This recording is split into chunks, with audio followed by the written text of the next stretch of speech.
আসসালামু আলাইকুম ওয়া রাহমাতুল্লাহ। বিসমিল্লাহির রহমানির রহিম। প্রিয় ভাই ও বোনেরা, আজ আমি আপনাদের এমন একটি ঘটনা শোনাবো যা প্রমাণ করে আল্লাহর রহমত সব গুনাহের চেয়ে বড়। আল্লাহর রহমত সব গুনাহের চেয়ে বড়। রাসূলুল্লাহ সাল্লাল্লাহু আলাইহি ওয়াসাল্লাম আমাদেরকে এক ব্যক্তির কথা বলেছেন যে ৯৯ জন মানুষকে হত্যা করেছিল। একদিন সে একজন আলেমকে খুঁজে বের করলো এবং জিজ্ঞেস করলো, আমি ৯৯ জনকে হত্যা করেছি, আমার কি তাওবার সুযোগ আছে? প্রশ্ন করলেন। আলেম বললেন, হ্যাঁ আছে, আল্লাহর দরজা কখনো বন্ধ হয় না। আল্লাহর দরজা কখনো বন্ধ হয় না। এই কথা শোনার পর খুনি খুব খুশি হলো, কিন্তু পথে থাকা অবস্থায় সে মারা গেল। হাদিসের শিক্ষা, আল্লাহ ফেরেশতাদের বললেন, এটি আমার দিকে আসছিল, তাই আমি তাকে ক্ষমা করে দিলাম। সহিহ মুসলিম, হাদিস 2766। ভাই ও বোনেরা, কোনো মানুষ যত বড়ই গুনাহ করুক না কেন, যদি সে সত্যকারের তওবা করে, আল্লাহ তাকে ক্ষমা করেন। তবে শর্ত হলো তওবা হতে হবে আন্তরিক, আর গুনাহ ছেড়ে দিতে হবে। আজই আল্লাহর কাছে ফিরে আসুন। হতে পারে আজই আপনাদের জীবনের শেষ রাত। আল্লাহ যেন আমাদেরকে তাওবার তৌফিক দেন। আল্লাহ তাআলা বলেছেন, লা তাকনাতু মির রাহমাতিল্লাহ, তোমরা কখনো নিরাশ হইও না।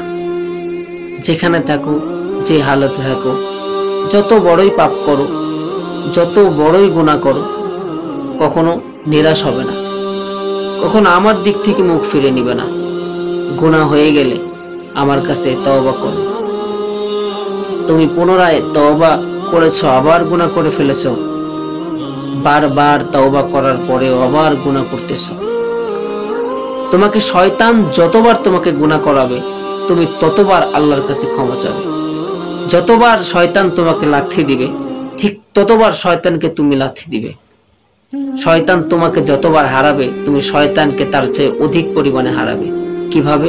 শয়তান তোমাকে গুনাহ করাবে, শয়তানকে তুমি লাথি মেরে চলে আসবে, আল্লাহর কাছে ক্ষমা চাবে, আল্লাহ আমি ভুল করেছি, মাফ করে দাও। শয়তান আমাকে যতবার ফেলে দিবে, শয়তানকে আমি ততবার ফেলে দেব। এই জন্য বেশি বেশি দোয়া করা, আল্লাহর কাছে দোয়া করা, আল্লাহ নফস থেকে, শয়তানের কুমন্ত্রণা থেকে, ওয়াসওয়াসা থেকে আমাদেরকে হেফাজত করুন। বেশি বেশি দোয়া করা। রাসূলুল্লাহ সাল্লাল্লাহু আলাইহি ওয়াসাল্লাম আমাদেরকে দোয়া শিখিয়েছেন। প্রতি নামাজের পর রাসূল করিম সাল্লাল্লাহু আলাইহি ওয়াসাল্লাম আমাদেরকে একটি দোয়া শিখিয়েছেন, সুন্নাত। আল্লাহুম্মা আইন্নি আলা যিকরিকা ওয়া শুকরিকা ওয়া হুসনি ইবাদাতিক। হায় আল্লাহ, আল্লাহুম্মা আইন্নি আলা যিকরিকা, হায় আল্লাহ আমাকে জিকিরকারীদের অন্তর্ভুক্ত বানান। আলা যিকরিকা ওয়া শুকরিকা ওয়া হুসনি ইবাদাতিক, হায় আল্লাহ শুকরকারীদের অন্তর্ভুক্ত বানান। ওয়া হুসনি ইবাদাতিক, আপনার যত ভালো ভালো কাজ আছে এই কাজগুলো আমাদের দিয়ে করান। এরকম দোয়া করা, নিরাশ না হয়, ফিরে আসুন, সময় আছে। একদিন সময় শেষ হয়ে যাবে, ফিরে আসার সুযোগ পাবেন না, আর ফিরে তাকাবার সময় নেই।